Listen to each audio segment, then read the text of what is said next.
As Lutheran theology developed throughout Europe and the New World, a new movement called Pietism began to sweep through and disrupt the Lutheran order of things. Pietists believed in a religion of the heart, contrasted with what they saw as the religion of the head in the existing Lutheran orthodoxy. A personal experience of salvation was emphasized, a strict view of the sacraments was lessened, and devotion to Christ and personal morality and purity was at the forefront. Pietism among Lutherans would express itself in a few ways. Some were content to advance their theology within the denominations. These can still be found in the Evangelical Church in Germany, for example. Other Pietists viewed reformation of these state churches as a futile task, and so started new Pietist Lutheran denominations. In the mid-1800s, Lars Levi Laestadius would be the catalyst to the Laestadian Lutheran churches forming. The Pietist movement in Norway would lead to the formation of the Association of Free Lutheran Congregations in the United States.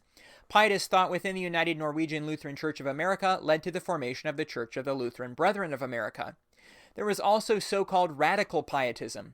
Those who held to this form of pietist thought decided that denominational Lutheranism itself was an error, and so formed new independent churches or denominations altogether. The Brethren in Christ Church and Schwarzenau Brethren groups are examples of that. Back in the 1500s, Reformation fires burned in Sweden, as they did throughout Europe. The Church of Sweden separated from its Catholic roots and became Lutheran. In the 1800s, Pietism hit the Church of Sweden too. Many radical Pietists taught believers baptism by immersion, and the Baptist General Conference, now called Converge in the United States, comes from Pietist Swedish immigrants to the United States. The rise of immigration to the New World was a complicating factor in denominations. As immigrants arrived in America, those who had been part of state religion back home found freedom to join up with independent denominations. Some Swedish immigrants to America founded the Swedish Evangelical Lutheran Mission Synod in 1873 and the Swedish Evangelical Lutheran Ansgar Synod in 1874. These synods were alike in some ways. Both were Lutheran and held to the Augsburg Confession, and both were less liturgical and formal than the Lutheran Church of Sweden. The Ansgar Synod operated a college, but the Mission Synod was opposed to it. The Mission Synod was more pietist, demanding a conversion experience for church membership, not required by the Ansgar Synod. Eventually, the tensions between the synods and the desire of some churches to leave and others to join, but not under the existing circumstances, led both to dissolve in 1884. The majority of those leaving the synods joined with other independent Swedish churches to form the Swedish Evangelical Mission Covenant in 1885, an organization which would later rename to the Evangelical Covenant Church, still in existence today. At its formation, the Swedish Evangelical Mission Covenant decided to adopt only the Bible as its standard, not requiring member congregations to affirm the Augsburg Confession. Some of the churches leaving the synod formed the Swedish Evangelical Free Mission in 1844, which also brought in other independent churches. They too didn't require the Augsburg Confession, holding to freedom in areas that had previously divided denominations. In the same year that the Swedish Evangelical Free Mission formed, in Norway, a group called the Norwegian Mission Covenant also was established. It was made of independent congregations that left the Lutheran state church there due to pietist influences. Gustav Adolf Lammers had spearheaded a revival movement in the country that as a result had led to many churches breaking loose and calling themselves apostolic free churches. Now they were forming together into a covenant organization. In 1888, the same thing happened in Denmark, with the Danish Mission Covenant being established. As members of these pietist covenant groups in Denmark and Norway immigrated, they too sought to form American associations to join their congregations as they had been joined back home. In the 1890s, the Eastern Evangelical Free Church Association and Western Evangelical Free Church Association were started from these Norwegian and Danish immigrants. The two regional groups merged in 1912, forming the Norwegian-Danish Evangelical Free Church Association. The Evangelical Free Church of Canada was formed in 1917.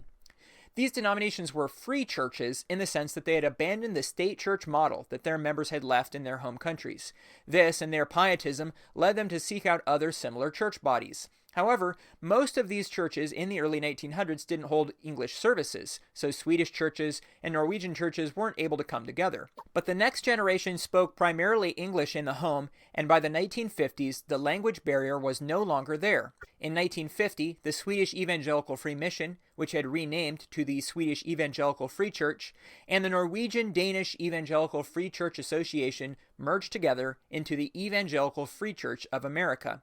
The last several decades had been characterized by both bodies embracing even more the desire to break denominational barriers, and by the merger, they would no longer be considered Lutheran. In most areas, the EFCA decided to leave freedom for varying viewpoints: Calvinism versus Arminianism, infant versus believer's baptism, view of the sacraments, and so on. However, in one area that they did place a requirement on their membership, the position they took was decidedly not Lutheran. On end times, the EFCA required churches to be premillennial, while amillennialism is the traditional Lutheran stance.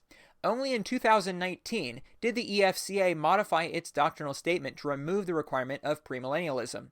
Greg Strand, EFCA Executive Director of Theology, said, "The thought was we must either stop saying we are a denomination that majors on the majors and minors on the minors, or we must stop requiring premillennialism as the one and only eschatological position." The Evangelical Free Church in Canada, since its founding, had been under the umbrella of the EFCA.